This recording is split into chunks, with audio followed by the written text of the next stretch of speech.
ही समझे न पानीता अरे असली इरादा गिरु बाबा के जाल में धरा गए निराला ही समझे न पानीता अरे असली इरादा गिरु बाबा के जाल में धरा गई दादा।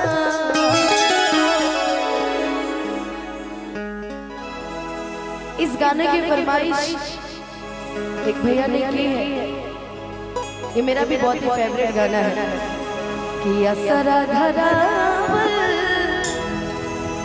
बहुत बात नहीं कि असरा धरा बहुत बात नहीं। जिंदगी में उम्मीदें और सपने तो बहुत लोग दिखाते हैं, पर पूरा हर किसी पूरा करना हर किसी के बस की बात नहीं होती कि असरा धरा बहुत बात नहीं असरा पूरा बहुत बात होला कन्हैया लगा बहुत बात नहीं नजरिया छुड़ा बहुत बात होला। मैं राहुल भैया जब मेरा प्रेम चल रहा था वहाँ मैं उनको हमेशा एक ही चीज कहती थी, मैं कहीं भी रहूं सनम मुझको है जिंदगी कसम फासले आते जाते प्यार ले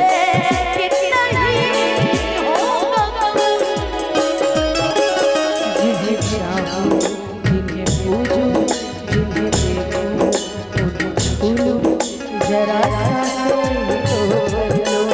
जरा से चांद से तो चलो तो चलो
एक बड़ा सुंदर लाइन है गाने की, बहुत पहले चलता था, उम्र भर सो न सके किसी के हो न सके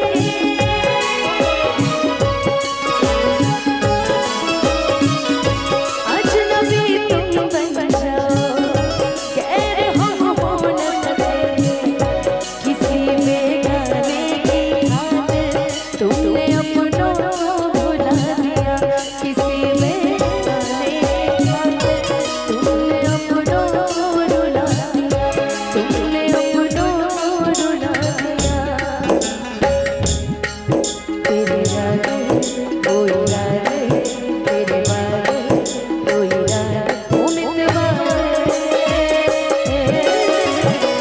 कुछ भुला दिया ये बाबा कैसा सिला दिया,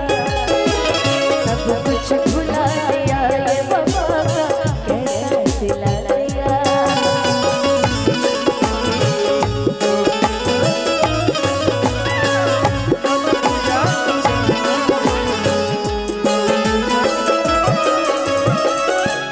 कि वो हमें उजाड़ कर किसी की आत्मा बने बैठे हैं, कि वो हमें उजाड़ कर किसी की आत्मा बने बैठे हैं और खुद बेवफाई करते हैं और खुद ही महात्मा बने बैठे हैं।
सनैया लगावल में जोड़ा है